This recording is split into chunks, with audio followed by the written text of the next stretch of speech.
Welcome back to civil tech. വരാനിരിക്കുന്ന എക്സാംസിന് ഉള്ളൊരു ഇമ്പോർട്ടൻ്റ് ആയിട്ടുള്ളൊരു സബ്ജക്റ്റാണ് ബിൽഡിംഗ് കൺസ്ട്രക്ഷൻ എന്ന് പറയുന്നത്. അതിലുള്ള ആർച്ചസ് ആണ് നമ്മൾ ഇന്നത്തെ വീഡിയോയിൽ ഡിസ്കസ് ചെയ്യാൻ പോകുന്നത്. ഫസ്റ്റ് ഓഫ് ഓൾ, ആർച്ച് എന്താണെന്ന് നമ്മൾ അറിഞ്ഞിരിക്കണം. ആർച്ച് എന്ന് പറയുന്നത് ഒരു മെക്കാനിക്കൽ അറേഞ്ച്മെൻ്റ് ആണ്. എന്ത് വെച്ചിട്ടുള്ള ബ്രിക്കോ സ്റ്റോണോ യൂസ് ചെയ്തിട്ട് ഒരു വെഡ്ജ് ഷേപ്പിലുള്ള മെക്കാനിക്കൽ അറേഞ്ച്മെൻറ്റിനെയാണ് ആർച്ച് എന്ന് പറയുന്നത്. The mechanical arrangement of wedge shaped units of stone or brick. Okay, അതാണ് ആർച്ച്. അതുപോലെ തന്നെ ആർച്ചിൽ ലോഡ് ട്രാൻസ്ഫർ നടക്കുന്നത് ആർച്ച് ആക്ഷൻസ് ബേസ് ചെയ്തിട്ടാണ്. ആർച്ച് എന്ന് പറയുമ്പോൾ അതിന് നല്ലൊരു അബട്ട്മെൻറ്റും കാര്യങ്ങളും കാണും. അതുപോലെ തന്നെ ത്രസ്റ്റിനെ റെസിസ്റ്റ് ചെയ്യാനുള്ള കപ്പാസിറ്റിയും കാര്യങ്ങളും ഒക്കെ നമ്മുടെ ആർച്ചസിന് ഉണ്ട്. ഇനി ആർച്ച് എപ്പോഴും നമ്മൾ കൊടുക്കുന്നത് ഒരു ഓപ്പണിങ്ങിന് അക്രോസ് ആയിട്ടായിരിക്കും നമ്മൾ ആർച്ച് പ്രൊവൈഡ് ചെയ്യുന്നുണ്ടാവുക. ഇനി ആർച്ചിൽ നിന്ന് നമ്മുടെ പ്രീവിയസ് ക്വസ്റ്റ്യൻ സ്ഥിരമായിട്ട് വരുന്ന രണ്ട് ഏരിയ എന്ന് പറയുന്നത്, ഒന്ന് അതിൻ്റെ ടേംസ് ആണ്. ടേംസിൽ നിന്നാണ് കൂടുതൽ ക്വസ്റ്റ്യൻസ് വരുന്നത്. അതുപോലെ തന്നെ ടൈപ്സ്. ഈ രണ്ട് കാര്യങ്ങൾ മാത്രമേ നമുക്ക് ആർച്ച് എന്ന് പറയുന്ന ചാപ്റ്ററിൽ പഠിക്കാനുള്ളൂ. വളരെ ചെറിയൊരു ടോപ്പിക്കാണ്.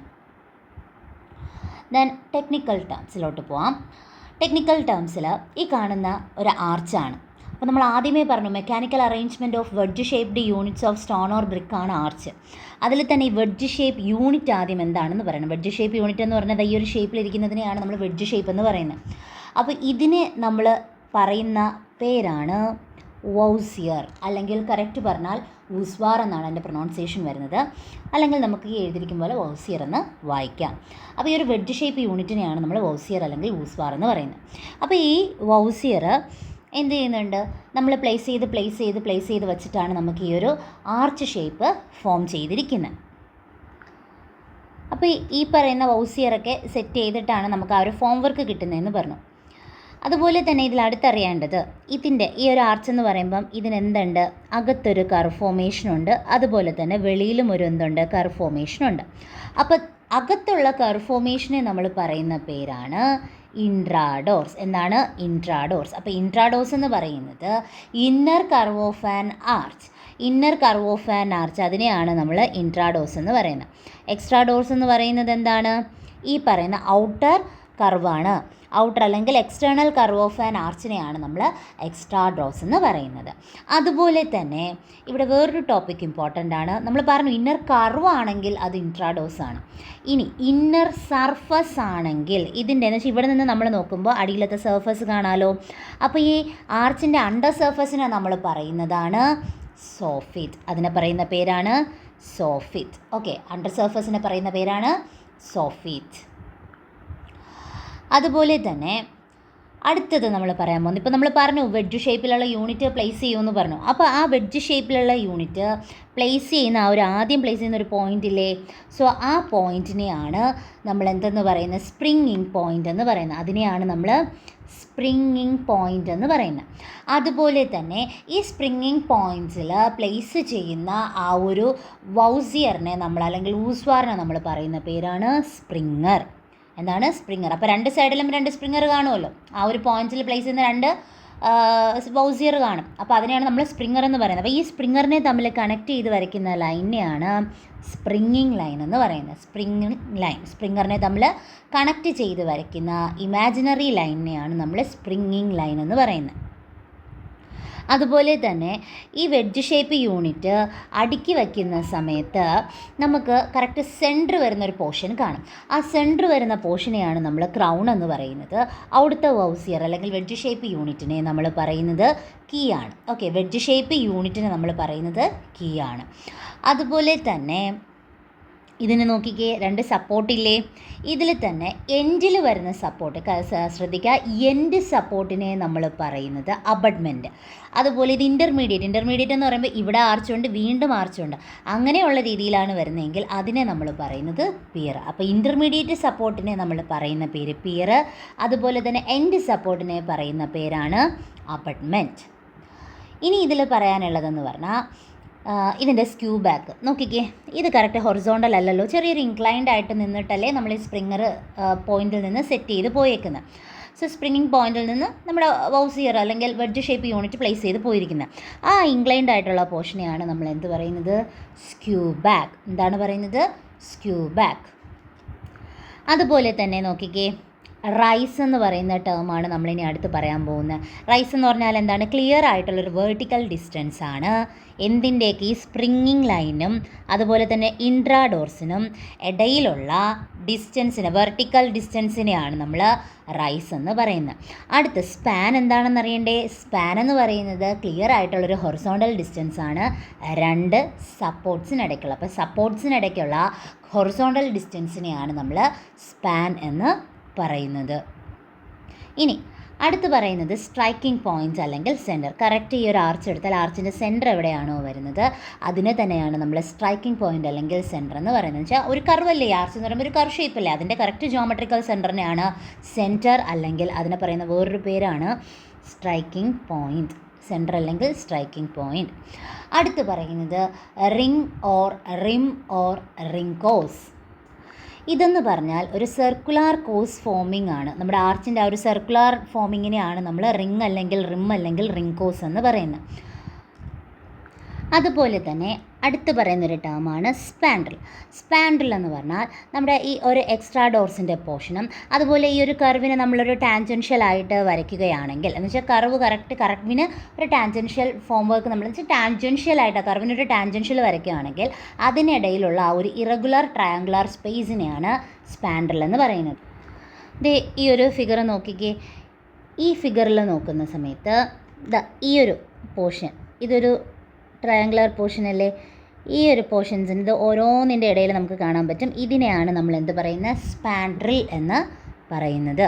അതുപോലെ തന്നെ എന്താണ് ഡെപ്ത് ഓർ ഹൈറ്റ് എന്ന് പറയുന്നത്? നമ്മുടെ ഇൻട്രാഡോർസിൻ്റെയും എക്സ്ട്രാ ഡോർസിൻ്റെയും ആ ഒരു ഹൈറ്റിനെയാണ് നമ്മൾ എന്ത് പറയുന്നത്? ഡെപ്ത് ഓർ ഹൈറ്റ് എന്ന് പറയുന്നത്. പെർപെൻഡിക്കുലറി എടുക്കുന്ന ആ ഒരു ഡിസ്റ്റൻസ്, ഇൻട്രാഡോർസ് ടു എക്സ്ട്രാ ഡോർസിൽ എടുക്കുന്ന ആ ഒരു പെർപെൻഡിക്കുലർ ഡിസ്റ്റൻസിനെയാണ് നമ്മൾ ആർച്ചിൻ്റെ ഡെപ്ത് അല്ലെങ്കിൽ ഹൈറ്റ് എന്ന് പറയുന്നത്. അടുത്ത് പറയുന്ന ഹോഞ്ചാണ്. എന്താണ് ഹോഞ്ച് എന്ന് വെച്ചാൽ നോക്കിക്കേ, ഈ പറയുന്ന ഞാനിപ്പോൾ വരച്ചിരിക്കുന്ന പോർഷൻ എന്ന് വെച്ചാൽ ക്രൗണിനും ഈ സ്ക്യൂ ബാക്കിനും ഇടയിലുള്ള ഈ ഒരു പോർഷൻ നമ്മൾ പറഞ്ഞു സ്ക്യൂ ബാക്ക്. അപ്പോൾ ക്രൗണിനും സ്ക്യൂ ബാക്കിനും ഇടയിലുള്ള ആ ഒരു ലോവർ ഹാഫ് പോർഷനെയാണ് നമ്മൾ എന്ത് പറയുന്നത്? ഹോഞ്ച് എന്ന് പറയുന്നത്. ലോവർ ഹാഫ് പോർഷനെയാണ് നമ്മൾ ഹോഞ്ച് എന്ന് പറയുന്നത്. അതുപോലെ അടുത്തൊരു ഇമ്പോർട്ടൻ്റ് ആയിട്ടുള്ള ടേമാണ് ആർക്കേഡ്. എന്താണ് ആർക്കേഡ് എന്ന് ചോദിച്ചാൽ ഈ ഫിഗറിൽ കാണും പോലെ തന്നെ സീരീസ് ആയിട്ട് ആർച്ചസ് വരികയാണെന്ന് വിചാരിക്കുക. അതിനെയാണ് ആർക്കേഡ് എന്ന് പറയുന്നത്. എന്നുവെച്ചാൽ ഒരു റോ ഓഫ് ആൻ ആർച്ചിനെയാണ് നമ്മൾ ആർക്കേഡ് എന്ന് പറയുന്നത്. ഇനി തിക്നെസ്സും ബ്രെഡ്ത്തും എന്താണെന്ന് ചോദിച്ചാൽ, നമ്മുടെ ആർച്ചിൻ്റെ തിക്നെസ്സും ബ്രെഡ്ത്തും എന്താണെന്ന് ചോദിച്ചാൽ, നമ്മുടെ ഹൊറിസോണ്ടൽ ഡിസ്റ്റൻസ് ഈ പറയുന്ന ഇത് ഫ്രണ്ട് പോർഷൻ ആണെന്നിരിക്കട്ടെ, ഇതിനൊരു ബാക്ക് പോർഷൻ ഇല്ലേ? അപ്പോൾ ആ ഒരു ഫ്രണ്ട് ടു ബാക്ക് പോർഷനിലുള്ള ഹൊറിസോണ്ടൽ ഡിസ്റ്റൻസിനെ മെഷർ ചെയ്യുന്നതിനെയാണ് നമ്മൾ തിക്നെസ് എന്ന് പറയുന്നത്. അതിനെയാണ് നമ്മൾ തിക്നെസ് എന്ന് പറയുന്നത്. അടുത്തൊരു ടേമാണ് ഇമ്പോസ്റ്റ്. ഈ ഫിഗറിൽ നോക്കിയാൽ ഇമ്പോസ്റ്റ് കറക്റ്റ് എന്താണെന്ന് നിങ്ങൾക്ക് അറിയാൻ പറ്റും. ഇതിപ്പോൾ അബട്ട്മെൻ്റ് ആണെന്ന് ഇരിക്കട്ടെ. അബട്ട്മെൻറ്റിൽ നിന്ന് കുറച്ച് പ്രൊജക്റ്റ് ചെയ്ത് നിൽക്കുന്നൊരു കോഴ്സ് കണ്ടായിരുന്നോ? ഓക്കെ, ആ ഒരു പ്രൊജക്റ്റിംഗ് കോഴ്സിനെയാണ് നമ്മൾ ഇമ്പോസ്റ്റ് എന്ന് പറയുന്നത്. അതുപോലെ പിന്നെ ഒരു ടേമാണ് ബെഡ് ജോയിൻറ്റ്. ബെഡ് ജോയിൻ്റ് എന്ന് പറഞ്ഞാൽ നമ്മുടെ ഈ പറഞ്ഞ വെഡ്ജ് ഷേപ്പിനിടയിൽ എന്തായാലും ചുമ്മാ വെഡ്ജ് ഷേപ്പ് മാത്രമല്ലല്ലോ അടുക്കി വെച്ച് പോകുന്നത്, നമ്മൾ മോട്ടാർ കൂടെ യൂസ് ചെയ്യുന്നുണ്ട്. സോ അവിടെ യൂസ് ചെയ്യുന്നതിനെയാണ് നമ്മൾ ബെഡ് ജോയിൻ്റ് എന്ന് പറയുന്നത്. ആ ഒരു ജോയിൻ്റ്, ആ രണ്ട് ഓസിയറിനിടയിലുള്ള ജോയിൻറ്റിനെയാണ് നമ്മൾ ബെഡ് ജോയിൻ്റ് എന്ന് പറയുന്നത്. ഓക്കെ, ഇത്രയുമാണ് ഇമ്പോർട്ടൻ്റ് ആയിട്ട് വരുന്ന ടേംസ്. ഇത് കുറച്ചുകൂടെ ക്ലിയർ ആയിട്ടുള്ളൊരു ഫിഗറാണ്. ഇതിൽ നേരത്തെ പറഞ്ഞ സ്പ്രിങ്ങർ കണ്ടായിരുന്നോ? രണ്ട് സ്പ്രിങ്ങിങ് പോയിൻ്റ്, ആ സ്പ്രിങ്ങിങ് പോയിൻറ്റിൽ ആദ്യം വെക്കുന്ന ഒഡ്ജ് ഷേപ്പിനെയാണ് നമ്മൾ സ്പ്രിങ്ങർ എന്ന് പറയുന്നത്. രണ്ട് സ്പ്രിങ്ങേഴ്സിനെ തമ്മിൽ കണക്ട് ചെയ്ത് വരയ്ക്കുന്ന ഇമാജിനറി ലൈനിനെ നമ്മൾ എന്തെന്ന് പറയും? സ്പ്രിങ്ങിങ് ലൈൻ എന്ന് പറയും. അതുപോലെ ആ വെഡ്ജ് ഷേപ്പിനെയാണ് നമ്മൾ എന്ത് പറയുന്നത്? വൗസിയർ അല്ലെങ്കിൽ വൂസ്വാർ. അതുപോലെ സ്പാൻ കണ്ടോ? സ്പാൻ കറക്റ്റ് പറഞ്ഞാൽ ഈ രണ്ട് സപ്പോർട്ടിന് ഇടയിലുള്ളതിനെയാണ് നമ്മൾ സ്പാൻ എന്ന് പറയുന്നത്. ഈ ഒരു ഇൻട്രാഡോർസിനും അതുപോലെ സ്പ്രിങ്ങിങ് ലൈനിനും ഇടയിലുള്ളതിനെ നമ്മൾ റൈസ് എന്ന് പറയും. അതുപോലെ ഇൻട്രാഡോർസ് എന്ന് പറയുന്നത് എന്താണ്? ഇന്നർ സർഫസ് ആണ്, ഇന്നർ കർവാണേ, ശ്രദ്ധിക്കണം, കർവാണ്. സർഫസ് എന്ന് ക്വസ്റ്റ്യനിൽ വന്നാൽ അത് സോഫിറ്റ്, അങ്ങനെ തന്നെ ചോദിക്കും. ഇന്നർ സർഫസ് എന്ന് പറഞ്ഞാൽ അത് soffit. Inner curve of an arch എന്ന് പറയുന്നത് ഇൻട്രാഡോർസ്. എക്സ്ട്രാ കർവ് ചോദിച്ചാൽ അത് എക്സ്ട്രാ ഡോർസാണ്. എക്സ്റ്റേണൽ കർവ് എന്ന് ചോദിച്ചാൽ അത് എക്സ്ട്രാ ഡോർസാണ് വരുന്നത്. അപ്പം ഇത്രയൊക്കെയാണ് നമ്മുടെ ടേംസിൽ പഠിക്കാനുള്ളത്. അതുപോലെ തന്നെ സ്പാൻഡ്രൽ, നമ്മൾ നേരത്തെ കാണിച്ച സ്പാൻഡ്രലാണ് ഈ കാണിച്ചേക്കുന്നത്. ഇത് ആർക്കേഡ്സ് ആണ്. നേരത്തെ കാണിച്ച ഇതിൽ നിന്ന് ഞാൻ പറഞ്ഞിട്ടുണ്ടായിരുന്നു, വേറൊരു ഫിഗർ കാണിക്കുന്നേ ഉള്ളൂ. ഇനി നമ്മൾ നോക്കാൻ പോകുന്ന ടൈപ്സ് ആണ്. അപ്പം മെയിനായിട്ട് ടൈപ്സ് നോക്കുന്ന സമയത്ത് നമ്മൾ ഷേപ്പ് ബേസ് ചെയ്ത് ക്ലാസിഫിക്കേഷൻ ഉണ്ട്, സെൻറ്റേഴ്സ് ബേസ് ചെയ്ത് വർക്ക്മാൻഷിപ്പ്, മെറ്റീരിയൽസ്. ഇതിൽ നമുക്ക് കൂടുതലും PSC ക്വസ്റ്റ്യൻസ് വരുന്നത് നമ്പർ ഓഫ് സെൻറ്റേഴ്സ് ബേസ് ചെയ്തിട്ടാണ്. സോ അപ്പോൾ അതെന്താണ് നമുക്ക് നോക്കാം. ഫസ്റ്റ് പറയുന്നത് ഫ്ലാറ്റ് ആർച്ച്. ഇത് ഇപ്പം സെൻറ്റർ ബേസ് ചെയ്തിട്ടാണ് ഞാൻ പറയുന്നത്. ഫ്ലാറ്റ് ആർച്ച്, സ്ക്വയർ ആർച്ച്, അതുപോലെ തന്നെ സ്ട്രെയിറ്റ് ആർച്ച്, ക്യാമ്പർ ആർച്ച്. ഇതിപ്പം ഒരു കാര്യം പറയാം, ഞാൻ സെൻറ്റർ ബേസ് ചെയ്തിട്ടൊന്ന് പറഞ്ഞു. ഈ പറയുന്ന ഷേപ്പ് കൂടി ഇൻക്ലൂഡഡ് ആണ്. ഷേപ്പിൽ തന്നെ ഞാൻ സെൻറ്ററൂടെ പറഞ്ഞു പോവുകയാണ്. അപ്പോൾ ഇതിൽ കൂടുതലും നമ്മൾ സെൻറ്റർ ബേസ് ചെയ്തിട്ടാണ് ക്വസ്റ്റ്യൻസ് വരുന്നത്. അപ്പം ഈ ഒറ്റ ക്ലാസിഫിക്കേഷനിൽ തന്നെ ഷേപ്പ് പറയുന്നുണ്ട്, അതുപോലെ തന്നെ സെൻറ്ററും പറയുന്നുണ്ട്, ശ്രദ്ധിക്കാം. ഓക്കെ, അപ്പോൾ ആദ്യം നമ്മൾ പറഞ്ഞു ഫ്ലാറ്റ് ആർച്ച്, സ്ക്വയർ ആർച്ച് അല്ലെങ്കിൽ സ്ട്രെയിറ്റ് ഓർ ക്യാമ്പർ. ഈ പേര് നിങ്ങൾ അറിഞ്ഞിരിക്കണം. ഇതിന് എത്ര സെൻറ്റർ ഉണ്ട്? ഫസ്റ്റത്തതേ അത് തന്നെയാണ്. ഇതിന് മെയിനായിട്ട് ഒരു സെൻറ്ററേ ഉള്ളൂ. അതുപോലെ ഇതിൻ്റെ സ്പ്രിങ്ങിങ് ലൈനും അതിൻ്റെ ഇൻട്രാഡോർസും വരുന്നത് സെയിം ലൈനിലാണ്. സ്പ്രിങ്ങിങ് ലൈനും അതുപോലെ തന്നെ ഇൻട്രാഡോർസും വരുന്നത് സെയിം ലൈനിലാണ്. അത് നിങ്ങൾ ഫിഗർ കാണുമ്പോൾ തന്നെ അറിയാം, ഫ്ലാറ്റായിട്ടല്ലേ ഇരിക്കുന്നത്. അതുപോലെ തന്നെ സ്ക്യൂ ബാക്ക് ഹൊറിസോണ്ടലുമായിട്ട് മേക്ക് ചെയ്യുന്ന ആംഗിൾ എത്രയെന്ന് ചോദിച്ചാൽ അത് 60 ഡിഗ്രിയാണ്. അതുപോലെ ഇതിൻ്റെ സ്പാൻ എന്ന് പറയുന്നത് 1 മീറ്റർ. സ്പാൻ എന്ന് പറയുന്നത് 1 മീറ്റർ ആണ്. So second classification segmental arch. അപ്പോൾ ഇത് ഷേപ്പും എടുത്ത് വീണ്ടും പറയുന്നു, ഷേപ്പും പറയുന്നുണ്ട്, സെൻറ്ററും പറഞ്ഞു പോവുകയാണ്. സെഗ്മെൻറ്റൽ ആർച്ച് നമ്മൾ കൂടുതലായിട്ട് ആർച്ചിൽ യൂസ് ചെയ്യുന്നത് ഈ പറയുന്ന സെഗ്മെൻറ്റൽ ആർച്ചാണ്. ഇതിനും എത്ര സെൻറ്ററേ ഉള്ളൂ? 1 സെൻറ്ററേ ഉള്ളൂ. അതുപോലെ തന്നെ അബട്ട്മെൻറ്റിൽ നിന്ന് ഇൻക്ലൈൻഡ് ഡയറക്ഷനിലോട്ടായിരിക്കും ഇതിൻ്റെ ലോഡ് ട്രാൻസ്ഫർ ചെയ്യുന്നത്. Then next one semi circular arch. Semi circular arch എന്ന് പറയുമ്പോഴും ഇതിനും എത്ര സെൻറ്ററേ ഉള്ളൂ? 1 സെൻറ്റർ തന്നെയാണ് വരുന്നത്. അതുപോലെ തന്നെ എക്സാക്റ്റ് ആ സെൻറ്റർ സ്പ്രിങ്ങിങ് ലൈനിൽ തന്നെ ആയിരിക്കും വരുന്നത്. ഇതിൻ്റെ സ്ക്യൂ ബാക്ക് എന്ന് പറയുന്നത് കറക്റ്റ് ഹൊറിസോണ്ടൽ, നോക്കിക്കേ ആംഗിൾ ഇല്ല, കറക്റ്റ് ഹൊറിസോണ്ടലായിട്ടായിരിക്കും സ്ക്യൂ ബാക്ക് ഉണ്ടായിരിക്കുക. Next one semi elliptical arch. Semi elliptical arch എന്ന് പറഞ്ഞാൽ ഇതിൻ്റെ സെൻറ്റർ നോക്കിക്കേ 1, 3 അല്ലെങ്കിൽ 5. ഇതിൽ കറക്റ്റ് കാണിച്ചിരിക്കും പോലെ അല്ല, കറക്റ്റ് 1, 3 അല്ലെങ്കിൽ 5. അതൊന്ന് നോക്കി വയ്ക്കുക. 3 or 5 സെൻറ്ററാണ് സെമി എലിപ്റ്റിക്കലിൽ വരുന്നത്. മെയിൻ ഇതിൽ സെൻറ്ററിൻ്റെ കാര്യം മാത്രം നിങ്ങളൊന്ന് അറിഞ്ഞാൽ മതിയാവും. അടുത്ത ഇൻവേർട്ടഡ് ആർച്ചാണ് പറയുന്നത്.